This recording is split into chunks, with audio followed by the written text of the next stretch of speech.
Alright guys, if they have it available, we're gonna go pick something up here.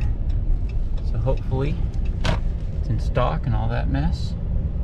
Alright guys, we're here at my local stihl dealer, going in, gonna take a quick look at all this stuff just as we drive by on camera. Look at all these chainsaws. Yeah, those are nice, pretty chainsaws. I looked at some of the battery equipment. I was looking at these trimmers. And I was looking to see if they had the 111RX, and they do. There's one even closer to me that now that I look at it on the footage that I didn't see. So I was like reaching to this one in the back. Hang on, Raver, I'm doing a voiceover real quick for this video. And there's some of the battery equipment. And then you'll see me grab my BG50 up here. There was a customer in the store just like talking the ear off to my friend that owns the store, you know, about cutting limbs in his yard and this and that. And it's so funny because I literally go pick out this blower and I bring it up to the counter and I like hand him my card and I like pretty much pay for it without even talking to him. Look, those are the battery units. I talked to him for a second, you know, when the other customer got done. I just think it's funny because the guy that was standing up here was just talking to him. I guess just like my customers do with me all the time, right? Just chatting it up. They want to talk to me about this and that. And he was talking to him about cutting this and that with his chainsaw and, you know, just all the stuff. It was pretty interesting. So, but yeah, look, he's got this rye seed. I looked at the battery equipment, stihl battery equipment quickly too. I'm still open to that as well. But anyway.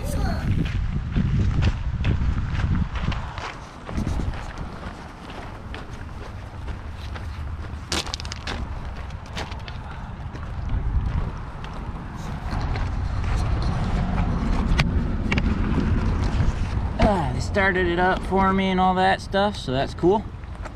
And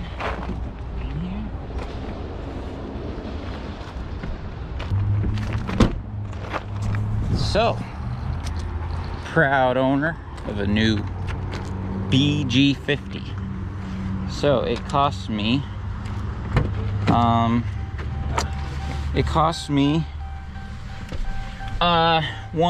let's see, after tax it was $161.99. So still not bad. They're $149 now.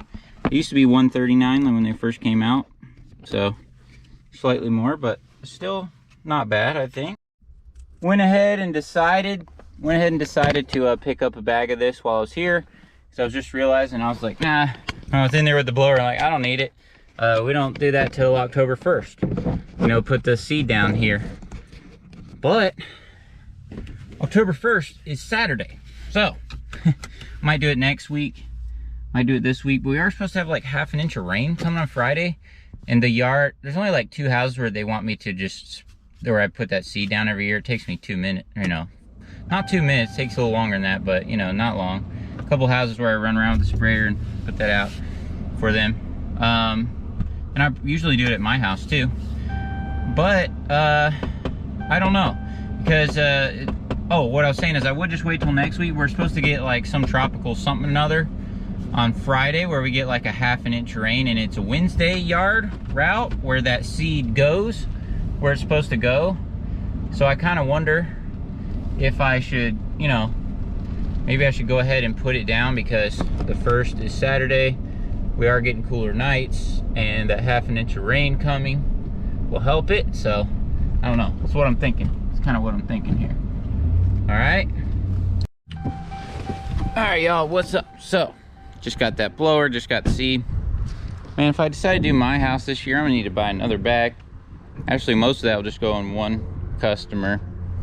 Another house that sometimes I do, it's small, so I might get both the bags out of them, but I don't know. So that's something to think about. But yeah, I'm gonna have to get more to do my house, and it might all just go at one house, that one bag, but at least it'll get me started. But what I was gonna show you, see how this looks all nice and tight, but it was hanging out over here on the sidewalk. And they mentioned like that, just that, you know, all these I trimmed and they look good eating some peanut butter. All these were kind of getting out of hand, and I got them all, you know, shaped up nicely. stuff and trim back some. And you see I trim back, like I said, this, it looks a little bare right here. I don't know if you can tell on camera. Looks a little bare over here on the side, but the positive though, that it'll definitely, you know, these fill in, it'll fill in quickly, and it makes it way less evasive. But look at this.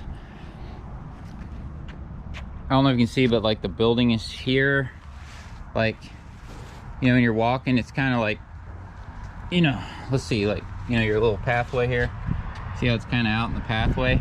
I kind of want to bring it back so it's out of the pathway here, just to try to make this look a little more civilized. You know, I'm about to trim them, but even when I trim, they're still super huge. I think I need to take them back some. So I don't know if I'll bring them quite all the way to the edge, but I might take like a foot off that. And I kind of think I want to do the same on the front of this. This one's not as bad. It doesn't really hinder anything. So I'm not sure. You know, I'm just thinking out loud here, but same over here. I mean, this thing is just so wide and so massive. I mean, this thing's like easy 12 feet wide or so right here. Kind of want to take it back some over here on this side, and kind of want to bring it back in over here some on this side. I don't know. All right, I guess we're gonna start getting to work. It's gonna be a mess here. You know, then I'll push it over here and mulch up some of it with the mower, and then clean the rest of it up. So let's go. I don't have to do it all today. This is kind of just over the winter. I'm actually getting a jump start on it, so I don't know. I might just do these two panels today. Brand new fresh blower, looks good. Maybe we'll use that when we clean up these clippings in a minute. I'm gonna use my Milwaukee hedge trimmer, or, you know, cut back these two panels. You can probably even use it on low mode, and let's see what we can get into here. Let's try to put it on time lapse.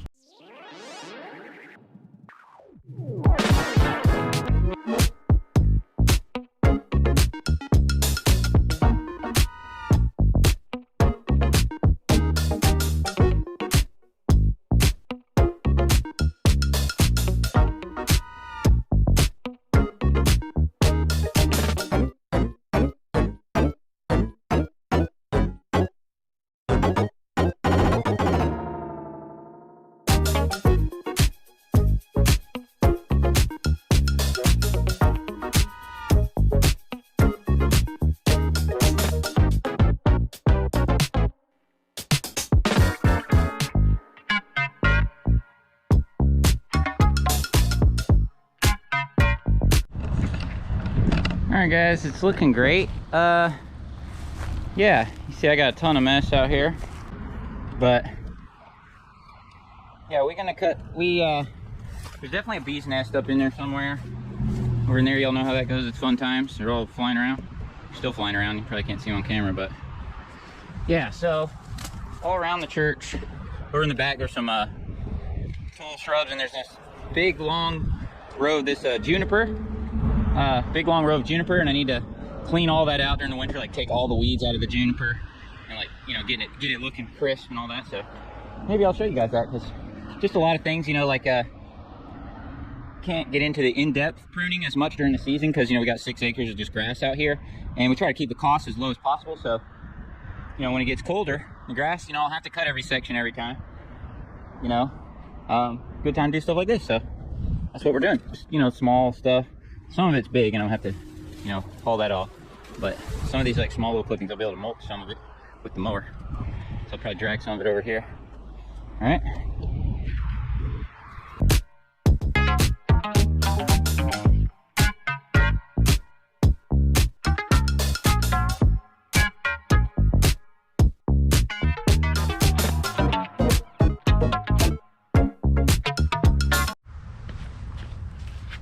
Ah, brand new. Don't really want to fire it up and get it dirty, but let's put it to work, see if we can clean up this line a little bit. Got some kind of thick pine straw and stuff that's been like overhanging over this concrete for a long time, but hey, we'll see what it can do. Let's try to blow it back a little bit. Oh, nice.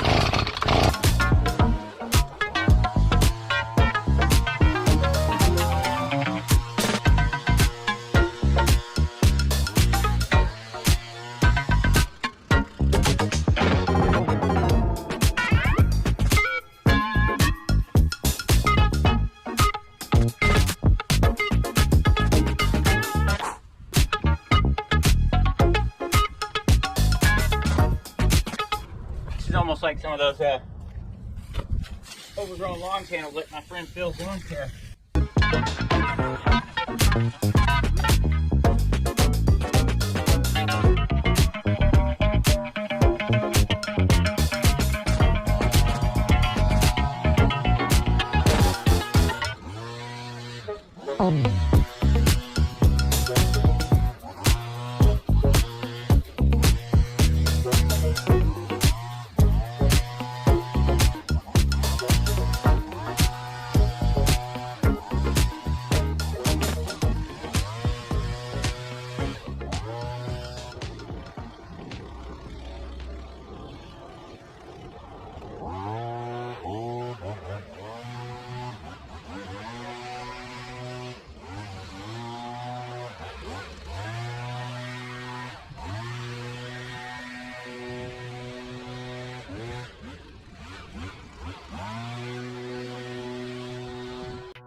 Alright guys, overall I really like the BG50, and you know, I think for the leaves and stuff coming up, this in conjunction with my new Echo 2520, it's gonna be a dangerous combination, boys. It's gonna be awesome. It's a great little blower. So you guys that are homeowners or just starting in the business, you know, and you don't have a lot of money when you start, just like I didn't, probably everyone doesn't, or most don't, I say get one of these. 150 bucks. It's a great blower for the price. It really is. And I think for homeowners, you know, it's gonna have a great warranty and all that. So, all right, enough rambling on that. Clean up my tools here, all my Milwaukee stuff, and we'll get out of here, all right? See you guys.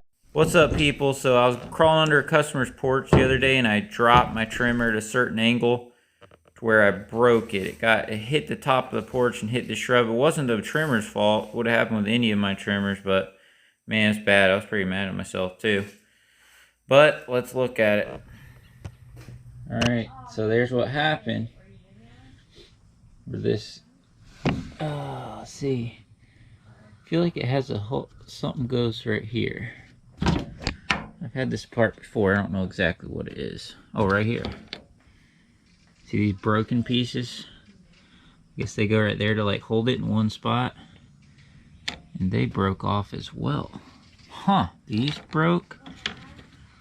I guess they come from, oh yeah, inside the case, right up in there, right in the middle. You see that circle?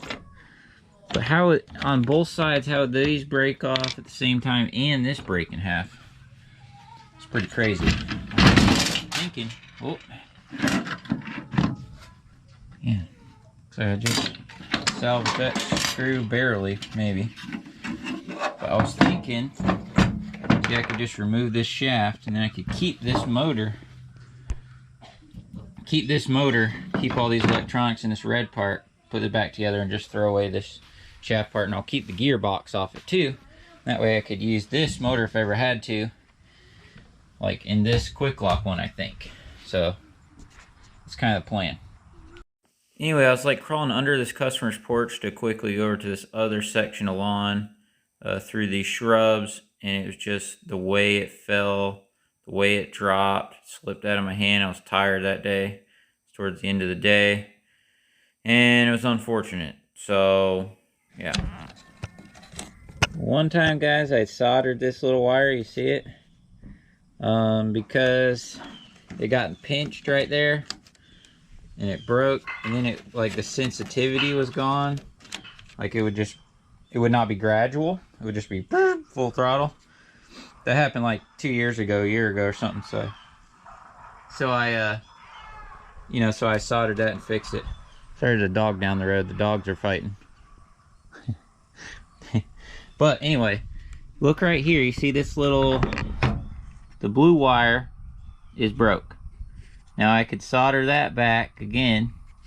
And the yellow one's pretty much broke too. I feel like maybe when that shaft broke, it like ripped these wires and broke them. So that could be possible. That could be soldered back, but because of that, I almost wonder if I should just throw this whole thing away. I don't know. But I'm gonna put all the bolts back in, I guess.